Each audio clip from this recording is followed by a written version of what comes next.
রাজবাড়ী জজ কোর্টের তিনবার নির্বাচিত সাধারণ সম্পাদক অ্যাডভোকেট আব্দুল রাজ্জাক। সম্মানিত এলাকাবাসী এবং আমার সামনে যারা উপস্থিত আছেন, আমার পার্শ্ববর্তী ইউনিয়নের একজন সম্পাদক আছেন, আমাদের ইউনিয়নের সর্বোচ্চ স্তরের নেতাকর্মী এবং আমার সামনে উপস্থিত বিএনপি পাগল নেতাকর্মীবৃন্দ, আসসালামু আলাইকুম।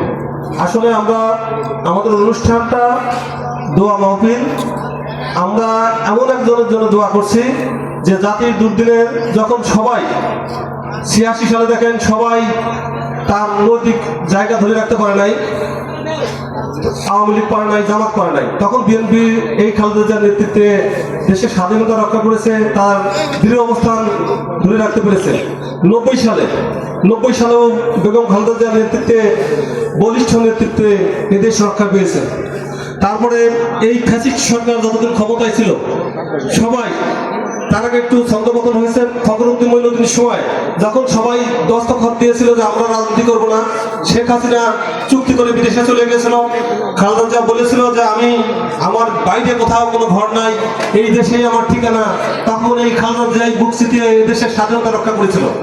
আমার এই অসুস্থ অবস্থায় অনেক চাপ থাকা সত্ত্বেও বিভিন্নভাবে চেষ্টা করা হয়েছে তাকে দেশের বাইরে গিয়ে জিয়া পরিবারকে মাইনাস করা, কিন্তু আমাদের আদর্শ বেগম খালেদা জিয়ার কারণেই সেটা সম্ভব হয় নাই। আজকে অনেকেই অনেক কৃতিত্ব নেন যে আমরা এইটা করছি সেইটা করেছি। এইটা দেশের জনগণ সবাই সচেতন। বেগম খালেদা জিয়ার জানাজা যদি আপনারা যারা ছিলেন, আপনারা টেলিভিশনে লাইভ দেখছেন, টেলিভিশনে সব দেখতে পারেন নাই, প্রত্যেকটা তাকবীরের সাথে মনে হচ্ছিল ঢাকা শহর প্রকম্পিত হচ্ছে, আল্লাহু আকবার ধ্বনির সাথে মনে হচ্ছিল ঢাকা শহর, পুরো ঢাকা শহরে তাকবীর হচ্ছে। আমরা তার মাগফিরাতের জন্য দাঁড়িয়েছি আপনাদের সামনে। আর একটা বিষয়, যদি অযোগ্য নেতৃত্ব থাকে তাহলে সেই এলাকায় কোনো উন্নয়ন হয় না। তার প্রমাণ দেখেন আমাদের এই এলাকায় বিগত 17 বছরে 4 পয়সার কোনো উন্নয়ন হয় নাই। আরো যত প্রকার জুলুম হয়েছে। আমরা চেয়েছি, হারুন সাহেব নমিনেশন পেয়েছে, আমাদের পাশের এলাকার ছেলে, আপনারা সবাই হারুন সাহেবকে ভোট দিবেন।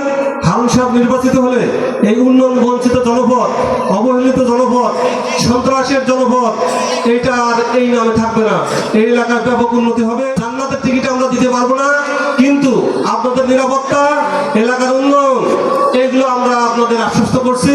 আমাদের হাতে সবাই নিরাপদ থাকবে। আমরা কাউকে বিনা কারণে, কেউ যদি কপাল এগিয়ে সিঁদুর না নেয়, আমরা কাউকে ক্ষতি করব না, আমাদের দ্বারা কারোর ক্ষতি হবে না। আপনারা যার যার সম্মান, যার যার জীবন সবার কাছে নিরাপদ থাকবে। আপনাদের কাছে আমি অনুরোধ করব, এই এলাকার উন্নয়নের সাথে, শান্তির সাথে আপনারা ধানের শীষে ভোট দিবেন। ধানের শীষে ভোট দিয়ে এলাকার উন্নয়ন করবেন। আর আপনারা সবাই মরহুম জিয়াউর রহমান, একজন বীর মুক্তিযোদ্ধা, শহীদ প্রেসিডেন্ট, তার জন্য দোয়া করবেন, বেগম খালেদা জিয়ার জন্য দোয়া করবেন।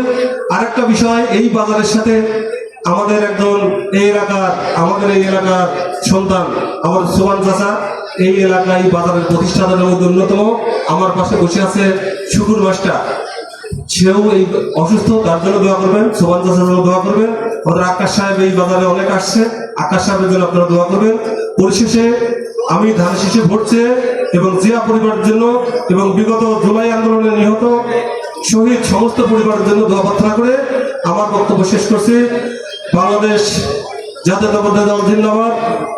শহীদ জিয়া অমর হোক, খালেদা জিয়া অমর হোক, তারুণের প্রতীক তারেক রহমান জিন্দাবাদ। আসসালামু আলাইকুম।